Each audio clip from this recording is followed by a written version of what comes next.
3C. This week you're going to be working on something really important to build your reading skills. Good readers use a strategy that's called visualizing. It's pretty easy to do, but really only good readers do this on their own when they're reading. Good readers are able to kind of make a movie in their mind whenever they're reading. They see things like the setting and the characters and situations that are going on, almost like a movie's playing in their mind. You might do this already. You might want to try this strategy a little bit more. So let's practice with a story that we just got finished reading, a series of unfortunate events, The Bad Beginning. So we'll go all the way back to book 1. So here I have page 19 of the book, and let's practice visualizing this part. I'm reading the second paragraph here. The Baudelaire children looked out and saw the prettiest house on the block. The bricks had been cleaned very well, and through the wide and open windows, one could see an assortment of well-groomed plants. Standing in the doorway with her hand on the shiny brass doorknob was an older woman, smartly dressed, who was smiling at the children. In one hand, she carried a flower pot. Now, I'm going to stop right there, but what did you visualize just in that short paragraph? I'll show you what I saw. Okay, the story said that she had well-groomed flowers or plants in her window, so I'm going to draw some of these here, right? I saw this part in my mind, and as I saw that, I thought, wow, this is a person who really cares about her house. It's probably a place that I would like to go to.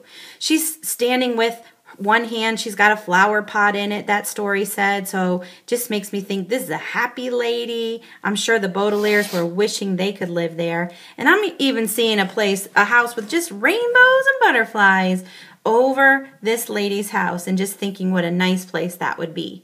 That's my visualization. And then we get to page 20, because we all know that the kids did not have the luxury of living with Justice Strauss. If you look on page 20, this is a very different picture or movie that you'll have in your brain after you read. The children looked from the well-scrubbed house of Justice Strauss to the dilapidated one next door. The bricks were stained with soot and grime. There were only 2 small windows which were closed, with the shades drawn, even though it was a nice day. Rising above the windows was a tall and dirty tower that tilted slightly to the left. The front door needed to be repainted, and carved in the middle of it was an image of an eye. The entire building sagged to the side like a crooked tooth. Wow, did you see that in your mind's eye when you read that passage? Let's take a look at what I visualized and sketched for you. And here is the house next door. Just like it said in the book, Justice Strauss's house is here, and right next door you see this sad-looking thing. It says it leans to the left, just like a crooked tooth. It has 2 small windows, and the curtains are closed, even though it's a nice day. That tells me a lot about the character that lives there. It tells me he's kind of a mope, and he's kind of a drag. It's beautiful outside, but his house, the curtains are always closed. It said that the door needed to be repainted, so it's kind of scraggly. And on the door, there's that famous eye that they talked about in the story. So there's the eye right in the middle of the door. Also talked about that tower that kind of leans to the left. Boy, it tells me, unlike Justice Strauss, this guy really doesn't care about the house that he lives in.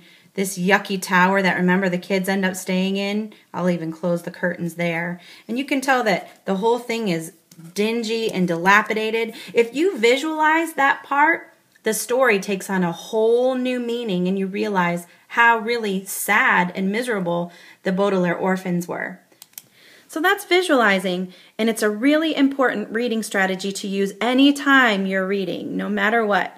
You should always be making some kind of movie in your mind of the setting, of the characters, of the events in the story to show that you really understand it.